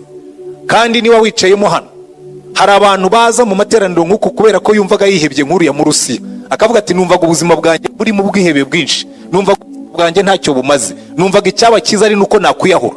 Ndenda kukubwira ngo ntabwo Imana yakuremeye kwiyahura, ntabwo Imana yakuremeye kwiheba. Uzamura ikiganza ubwira Imana ngo Mana, take my life, lead it for me. Fata ubuzima bwanjye ubunyoborere. Dusenga Imana. Turagushimye Mwami Mana yacu, ureba abantu bazamuye ibiganza imbere yawe, uriya mugabo Andrei ngo yagendaga ari umuhakanamana kuko yari yarakuriye mu gihugu gihakana Imana. Twebwe ntabwo twavukiye mu gihugu gihakana Imana, twavukiye mu gihugu kikwizera, ariko kenshi twirwanaho, turigeragereza, twihagararaho, turirwanirira. Ariko uyu munsi ndasengera umuntu wese uzamuye ikiganza imbere yawe ngo uramburire ikiganza cyawe kumufata, nk'uko uriya avuga ngo numvise nzamutse, ngo nk'uko umuntu ajya azamuka hasi munsi y'ubutaka muri gari ya moshi, nabo ubazamure mu mucyo wawe, bamenye intego y'ubuzima bwabo, bamenye kugendana nawe, bagirane ubusabane nawe, utunganye ubuzima bwabo, ubweze, ubuyobore, kandi nibarangiza ubasohoreze intego y'ubuzima. Ubaho umugisha, ubahe mwinshi, ubagirire neza. Kandi iyi minsi 40 tugiyemo turasenze Mana ngo izabe iminsi yo guhindura ubuzima, izabe iminsi yo guhindura icyerekezo, izabe iminsi yo guhindura imibereho, izabe iminsi yo guhindura imyumvire, izabe iminsi yo guhindura imikorere, kandi abantu benshi bazayikirizwemo, bazayungukiremo, bazayiherwemo umugisha. Uhabwe icyubahiro, ubwoko bwawe bunezerwe mu izina rya Mwami wacu Yesu Kristo. Amen. Amen. Ndagira ngo mu minota mike dusigaranye mbanze ndeba niba hari umuntu ufite ikibazo waba yarasomye kino gice ntagisobanukirwe, muhe umwanya kibaze, hanyuma muhe igisubizo, hanyuma niturangiza turafata umwanya wo gusenga. Ndabizi ibyifuzo byinshi ntibiraza, igiseke bagishyize hariya, muri iyi minsi ubwo kiraba icy'ibyifuzo, igihe tugitunganya icyo dusanzwe dukoresha cy'ibyifuzo, kuko ubundi kiriya ni icy'amaturo, ntabwo ari icy'ibyifuzo. Ariko niba wararangije kwandika ibyifuzo byawe, niturangiza gusenga, turangije iteraniro, igihe uri buze uje gutura hano, uranyura mushyiremo icyifuzo cyawe, hanyuma tugisengere. Abajya badukurikira muri diaspora, namwe muzabyohereze kuri WhatsApp cyangwa ubundi buryo musanzwe mubyohereza, nabyo tuzabishyiramo, tujye dukomeza kubisengera. Muri iyi minsi 40 murabizi, uyu munsi twari dufitemo ibyifuzo byari bisanzwemo bimaze mu mwaka. Uyu munsi nagiye ahantu ubu ngubu unyegereye ukampobera, ndahumura nk'igitambo, kuko iyo tugiye gutangira ibigugu ndabanza nkabikuramo, nkongera nkabisengeraho, nkabwira Imana ngo Mana warakoze gusubiza ibyifuzo byinshi byari birimo hano, ariko niba hariho n'ibisigaye bidashubijwe, ibingibi turabisimbuye, ariko n'ibintu bivemo uzasubiza aba bantu. Nkabyicara iruhande nkabitwika ku buryo nta na kimwe kiguruka, hajya ndeba umwotsi wabyo uzamuka, nkavuga ngo Mana ibi bizamuke nk'umubabwe mwiza imbere yawe, kandi aba bantu bazabona ibisubizo byabo. Haleluya. Kandi icyo nshimira Imana, ndabizi rwose, mfite ibihamya bidashidikanywa. Hari abantu benshi bashubirijwe muri 40, hari abarimo hanora bashyizemo ibyifuzo bashubirijwe muri 40, barasubizwa, n'abo hanze bajya basubizwa. Imana irabikora, n'ubizabikora. Haleluya. Ahubwo muri iyi minsi tuzajya tunyuzamo nk'ijambo abashubirijwe muri 40 y'ubushize, kugira ngo bitere umwete n'abandi gushyiramo ibyifuzo, kuko Imana yacu dusenga si ikivumvuri, Imana dusenga si igiti, Imana yacu dusenga iravuga, ntabwo ari ikijwangajwanga. Iravuga, irasubiza, ni Imana nzima, ni Imana ikora. Haleluya. Ubwo rero uwanditse icyifuzo, ariko mbasaba ikintu kimwe, hari igihe mwandika ibyifuzo ku kantu k'agapapuro gatoya, no kugira ngo ngasome bikansaba kujya gushakisha za rupe, cyangwa ubundi nkagafata nkavuga ngo rero Mana ibi bintu byanshobeye, ariko wabyandika waramurebaga, nkagishyiramo. Mujye mwandika neza mu buryo butomoye, mujye mushaka impapuro, muze mwabiteguye, hanyuma nuza gutura ushyiremo icyifuzo cyawe hariya, guaranteed rwose nijye ubibibwiriye, nzajya mbibundikira mbisengere mufashe. Kandi Imana yaravuze ngo ababiri nibahuruza umutima ku kintu kugisengera, ngo Data wo mu ijuru azagikora. Nibura ujye umenya ngo niba nta n'undi urimo kugufasha, nibura pastor aragufasha kugisengera. Amen. Kandi si bya bintu byo gutekinika no kuryarya mubishyiramo hariya ndabisengera tu, kandi si ukubabeshya. Reka rero niba ntawe ufite ikibazo, tugane ku mwanya wo gusengera ibyifuzo. Jado uje kubaza ikibazo? Kibaze n'abandi bumvugura bo babarije. Murakoze. Nitwa Rwamigo Jean Dodier, je ni inama ngisho. Yego.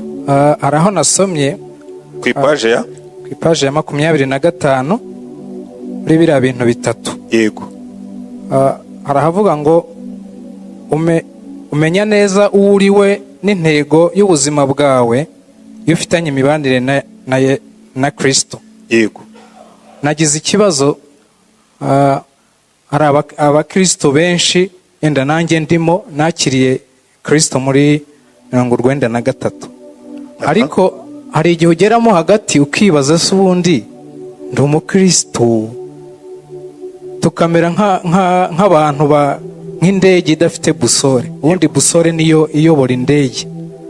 Hari abakristo benshi ugeramo hagati ugashidikanya, ese ndacyari umukristo ko navukiye se ahantu runaka, nanjye Yesu aranzi.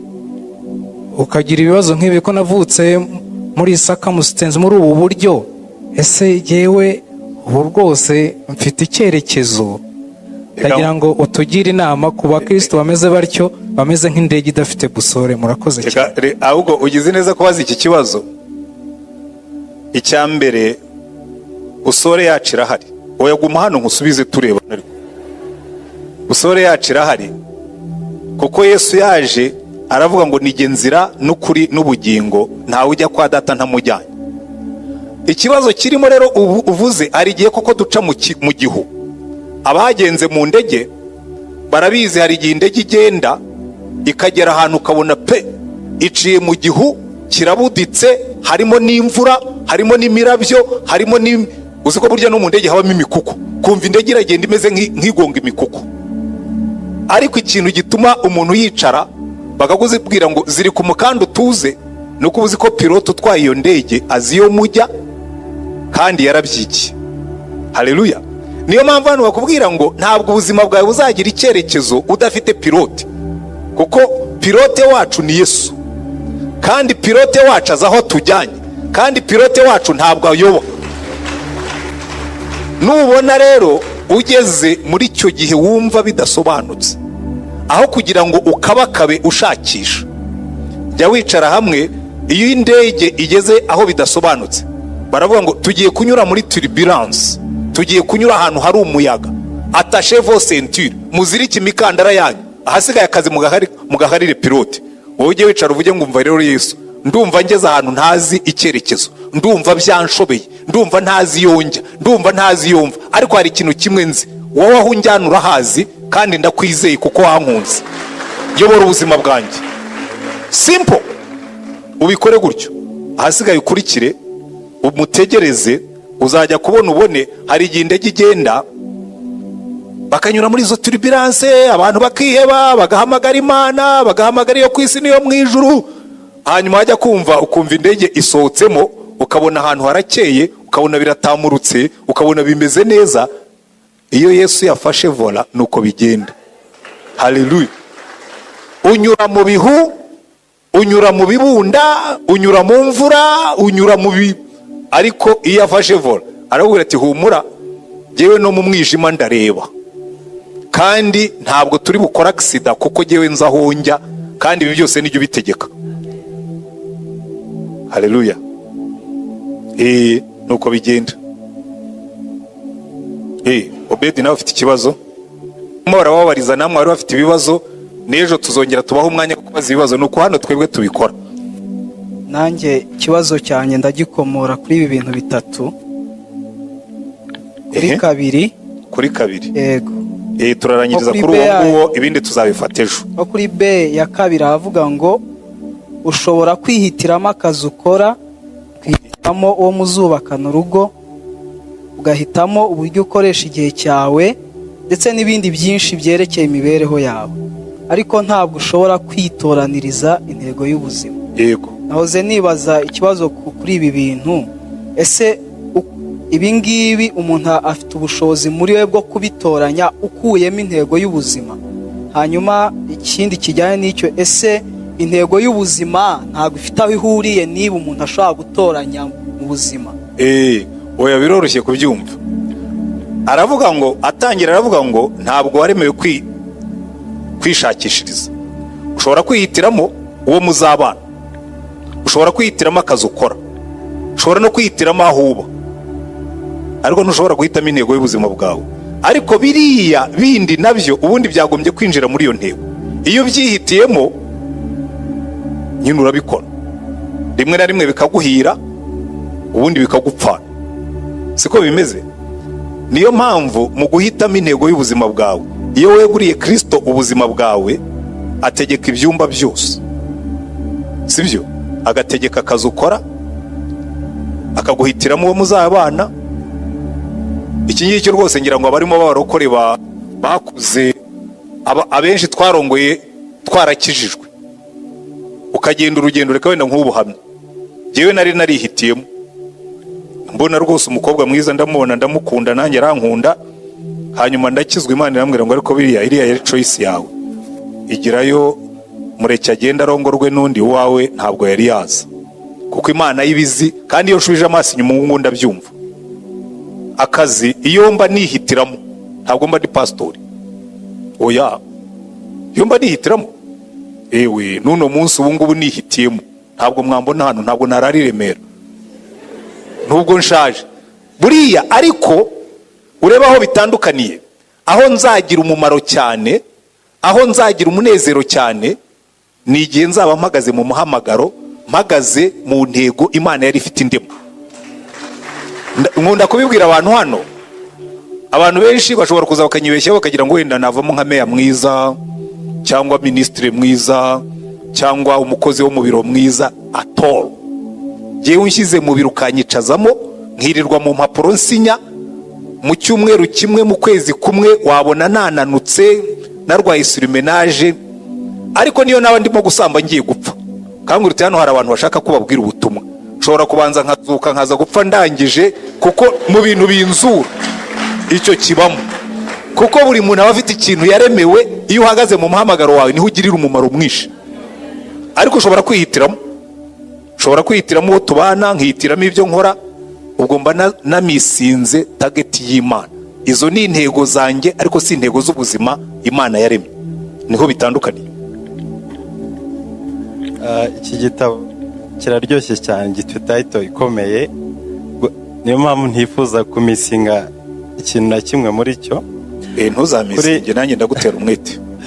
Kuri page ya 22 mirongo ya nyuma aravuga ngo wahishurirwa ute rero intego Imana yari ifite ikurema.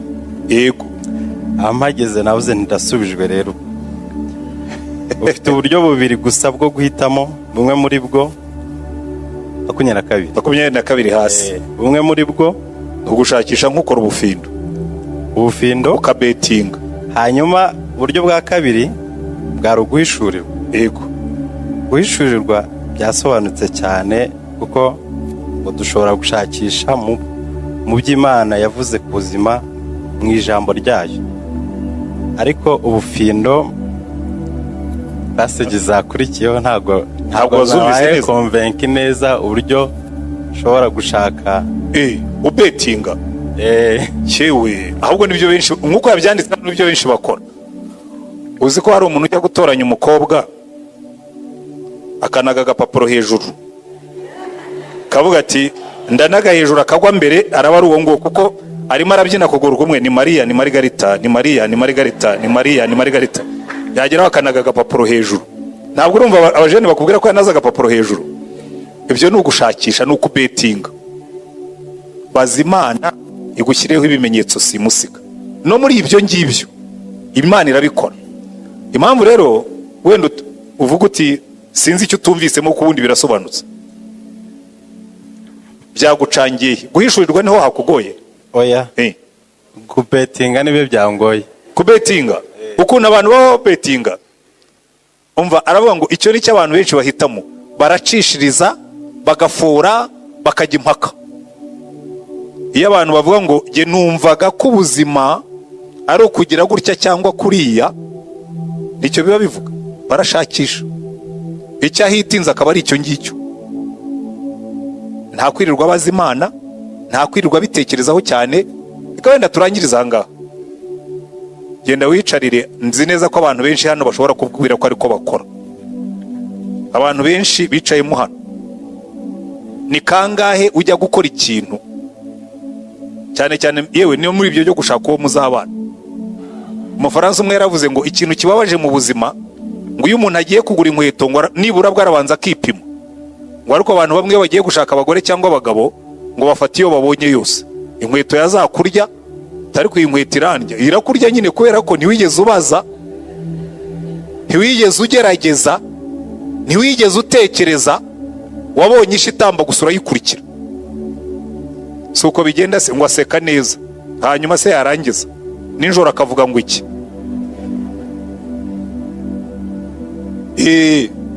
Njya mbasetsa hano hari urwenya data buko yakundaga gutera, niwe narwumvanye bwa mbere, ngo umugabo ngo baramubwiye ngo umugore wawe ni mwiza, ngo aseka neza, ngo afite mu kanwa hirabura. Rero abanyamutara dukunda abagore bafite mu kanwa hirabura. Noneho ngo arababwira ati shati ni mubyihorere, tikirabura ku manywa nijoro kagacana umuriro. Hari igihe uzakurikira ibyo warebesheje amaso ntumenye ko ugiye kurongora idarago. Nyamara Imana y'ibibizi, uyibajije yakubwira ngo uyu mugore ari, reka nongere mbahe kamwe hanyuma turangize. Muri mwara bajya bareba Papa Sava? Oya, ndabizi ko benshi bayireba, ko nanjye ndayireba. Umuhungu azanye umukobwa mwiza yabonye, amuzanye kwa Papa Sava ngo azamubere umukwe mukuru. Aramureba ati giye Papa Sava mvugira hanze, ati uyu mukobwa, ati uyu nguyu wo kwa runaka na nyiranaka, ati harya ngo uri nyiramasugi rero, ati siwe wabyaye umwana ukamutahari akajya arirwa na nyoko. Niyo yaba yaramuguhisha akamusiga muri Tanzania, Imana y'ibibizi. Ntabwo umuntu ashobora kukubundabunda ngo akwihishe, kuko ya Mana wahaye ibyiringiro byawe, wahaye ubuzima bwawe ngo buyobore, ntabwo uzayisaba umugati ngo iguhe ibuye, ntabwo uzayisaba ifi ngo iguhe inzoka, ntabwo uzayisaba igi ngo iguhe skoropiyo. Mujye mutegereza Imana muri detayi zose. Uzi ikintu? Jewe niyo ngiye kugura inkweto ari igihe waziguze, ko ari igihe ziza ari gift, ariko kenshi ngira ngo nabo barabanza bakabisengera. Iyo ngiye kugura inkweto nazo ndabanza nkabwira Imana, Mana iyi nkweto ko mbona ari nziza ntizancikiraho. Je ntacyo ntasengera, n'inkweto ndayisengera.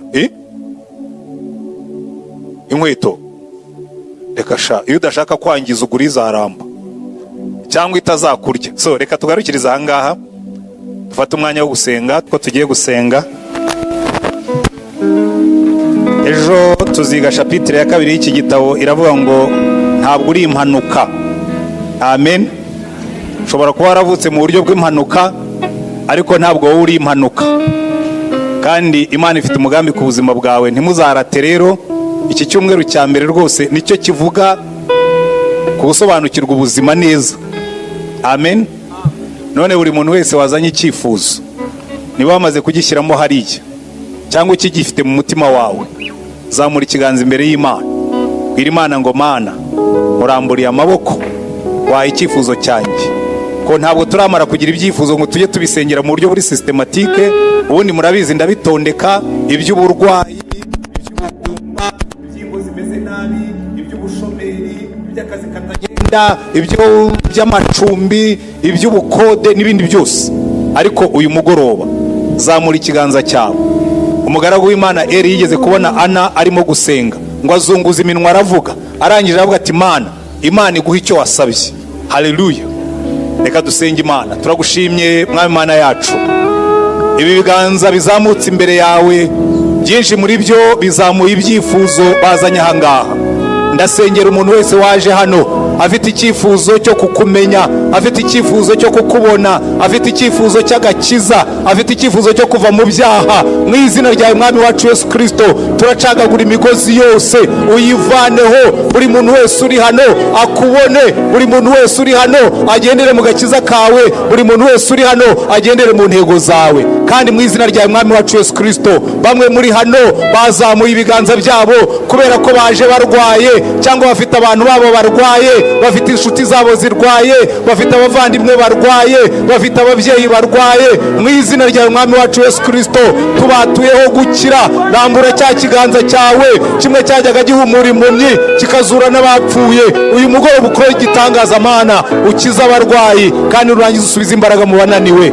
Kandi mu izina ryawe Mwami wacu Yesu Kristo, hari abaje bafite ibibazo mu kazi, hari abaje bafite ibibazo mu rugo, hari abaje bafite ibibazo by'imyenda, hari abaje bafite ibibazo by'ubukode, hari abaje bafite ibibazo by'amakimbirane, abo bose mu izina rya mwami wacu Yesu Kristo, ibyifuzo byabo tubizamuye imbere yawe, kandi jyewe nk'umukozi wawe ndavuze ngo usubize kwifuza kwabo, ubaha ibyo bagusabye kuri uyu mugoroba Mana. Reka buri muntu wese uri hano mu cyifuzo yakuzaniye, mu kibazo yakuzaniye, mu ngorane yakuzaniye, ataha afite ibyiringiro yuko agiye kubona igisubizo cye. Iyi minsi 40 Mana tuyishyize mu biganza byawe, turayisengeye kuva kuri uyu munsi wa mbere kuzageza ku munsi wa nyuma wayo, izaba iminsi y'ibisubizo, izaba iminsi y'ibisubizo, izaba iminsi y'ibisubizo, izaba iminsi y'umunezero, izaba iminsi yo kugirirwa neza. Reka imbaraga z'umwuka wawe wera zimanukira aha hantu, reka zimanukire gukora ibitangaza, zimanukire kunga abagore n'abagabo, zimanukire kunga abana n'ababyeyi, zimanukire gutanga akazi, zimanukire gukemura ibibazo, zimanukire gukora imirimo, zimanukire guhesha izina ryawe icyubahiro. Mvuze umugisha ku bwoko bwawe, ubaha umugisha, ubongerera umugisha, ubuzuza umugisha, ubagirire neza mu izina rya mwami wacu Yesu Kristo. Kandi ubwo dushoje iyi gahunda turasenze ngo ugendane na buri muntu, uherekeza abatashye, abagenda n'amaguru, abagenda ku igare, abagenda kuri moto, abagenda ku modoka, bose abo bose ubarinde, imbaraga zawe zikomeze kubana nabo. Twongeye kuvuga ngo umugisha wawe ubane n'ubwoko bwawe, umugisha w'Imana Data, Umwana n'Umwuka Wera uherekeza ubu bwoko bwose mu izina rya mwami wacu Yesu Kristo. Amen. Amen.